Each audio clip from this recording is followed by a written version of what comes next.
Butter scotch കപ്പലണ്ടി മിഠായി. Butter സ്കോച്ചാ നമ്മൾ ഉണ്ടാക്കാൻ പോകുന്നത് ബട്ടർ സ്കോച്ച് കപ്പലണ്ടി മിഠായി.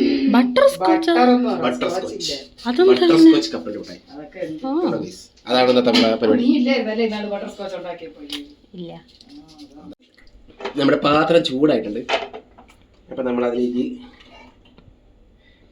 ഇത് ഏകദേശം ഒരു 1/2 കിലോ പഞ്ചാര ഉണ്ട്. നമ്മളൊരു 1/4 കിലോ പഞ്ചാര അടിക്കുന്നു. പിന്നെ നമ്മളെപ്പോലെ ഷുഗർ കട്ടായിട്ടുള്ളവരൊന്നും ഇത് ചെയ്യരുത്. നമ്മളിത് പഞ്ചസാര ഇതിലേക്ക് ആഡ് ചെയ്തിട്ടുണ്ട്.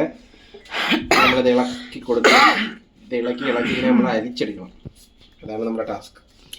നമ്മൾ ചെറിയ ഫ്ലെയിമിലാണ് ചെയ്യണം. മീഡിയം ഫ്ലെയിമിൽ ഇതിന് നമ്മൾ അരിച്ചെടുക്കണം. അലിച്ചെടുക്കണം.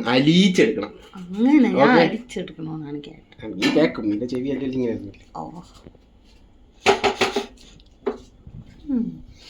ഗൈസ്, നമ്മൾ വെയിറ്റ് ചെയ്ത് മെൽറ്റ് ആക്കുകയാണ്. ഒരു 10 മിനിറ്റ് വെയിറ്റ് ചെയ്യണം. പഞ്ചസാര മാത്രം. പഞ്ചസാര നമ്മൾ മെൽറ്റ് ചെയ്തതിന് ശേഷം ബട്ടർ ആക്കി. അങ്ങനെയാണ് നമ്മൾ ബട്ടർ സ്കോച്ച് ഉണ്ടാക്കുന്നത്. അത് കടയിൽ നിന്ന് സാധാ കപ്പലണ്ടി മിഠായി അല്ലേ കിട്ടണം. പിന്നെ ഈ ബട്ടർ സ്കോച്ച് ഒക്കെ നമ്മള് special flavoured, coffee flavoured international style കപ്പലണ്ടി. ഇതിന് ഇംഗ്ലീഷ് നോക്കുകയാണെന്നുണ്ടെങ്കിൽ എന്താണ്, ബട്ടർ സ്കോച്ച് പീനട്ട് ബ്രിട്ടിൽ എന്ന് പറയും. റിസർച്ച് നോക്കി സ്പെല്ലിംഗ് ഒക്കെ അവിടെ ടൈപ്പ് ചെയ്തിട്ടുണ്ട്. എനിക്ക് ഞാൻ പറഞ്ഞുതരാം, നീ ടൈപ്പ് ചെയ്തത്. എനിക്ക് ബട്ടർ സ്കോച്ച് പീനട്ട് ബ്രിട്ടിൽ. ചെറുതായിട്ടൊന്ന് കട്ടിയായി പറഞ്ഞേ ഉള്ളൂ, അടിയിലുള്ളത് മാത്രം.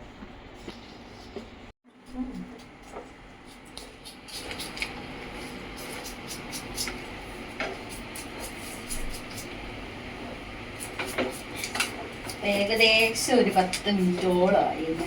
നമ്മൾ വളരെ തീ കുറച്ചാണ് വെച്ചേക്കുന്നത്. അതാണ് ഇങ്ങനെ ഇത്രയും താമസം എടുക്കുന്നത്. അങ്ങനെ ഷുഗർ മെൽറ്റായി വരികയാണ്. ചെറിയ കട്ടകൾ ഇടയ്ക്കിടയ്ക്ക് കിടക്കുന്നു. മെൽറ്റാക്കി എടുത്തോണ്ടിരിക്കുകയാണ്.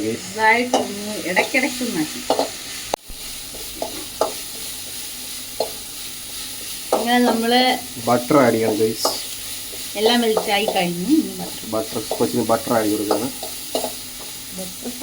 നല്ലൊരു ഇളക്കം. മിക്സ് ചെയ്തോളൂ. നല്ല മിക്സ് ചെയ്തോളൂ. മിക്സ്.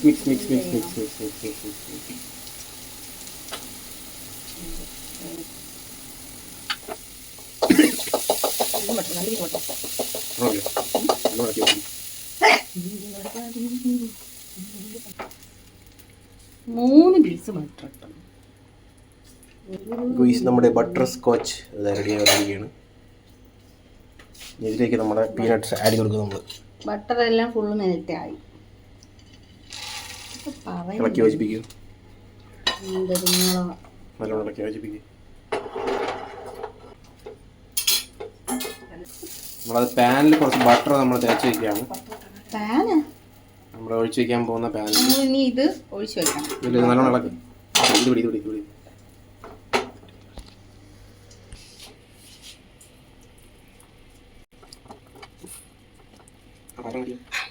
ഇത് ഇനി നമുക്ക് വേറൊരു പാത്രത്തിൽ സെറ്റ് ആവാൻ വെക്കണം.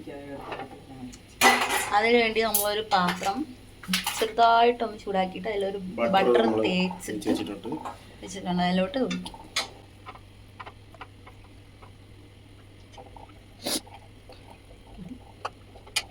ഇനി നമുക്കൊന്ന് ലെവലാക്കി കൊടുക്കാം.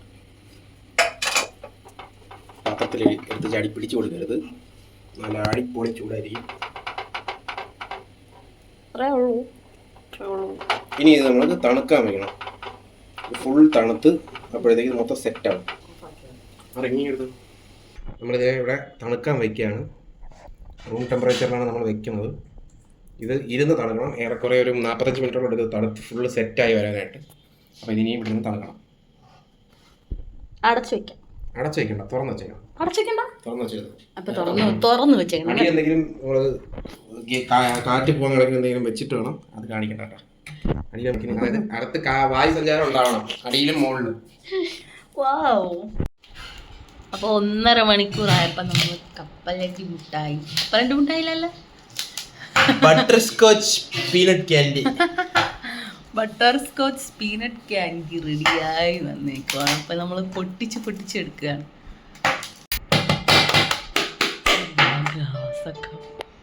പൊട്ടു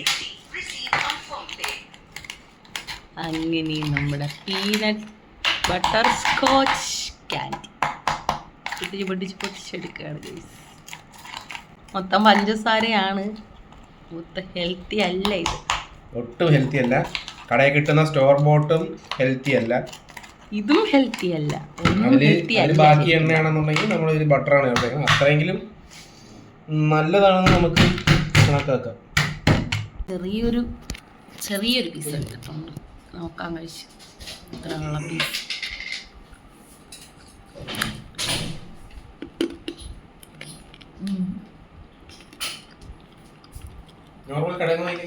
കടയിൽ വാങ്ങുന്ന കപ്പലണ്ടി മുട്ടായി പോലെയല്ല, അതിൻ്റെ ടേസ്റ്റും അല്ല. എൻ്റെ കഴിച്ചപ്പോൾ എനിക്ക് അത്ഭുതമല്ല, പണ്ടത്തെ മറ്റേ കാൻഡിമാൻ ക്രിമിലാക്റ്റ് ഉണ്ടല്ല, അതിൻ്റെ പുറത്തുള്ള ഔട്ടർ ഷെല്ലിൻ്റെ ടേസ്റ്റ്, ആ ഒരു ടേസ്റ്റാണ് തോന്നിയത്.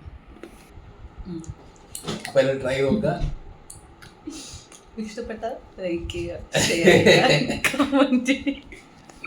അപ്പൊ എല്ലാരും ഇത് വീട്ടിൽ പോയി ട്രൈ ചെയ്ത് നോക്കുക. അപ്പൊ എല്ലാരും ഇത് വീട്ടിൽ ട്രൈ ചെയ്ത് നോക്കുക. ഇഷ്ടപ്പെട്ട ലൈക്ക് ചെയ്യുക, ഷെയർ ചെയ്യുക, സബ്സ്ക്രൈബ് ചെയ്യുക.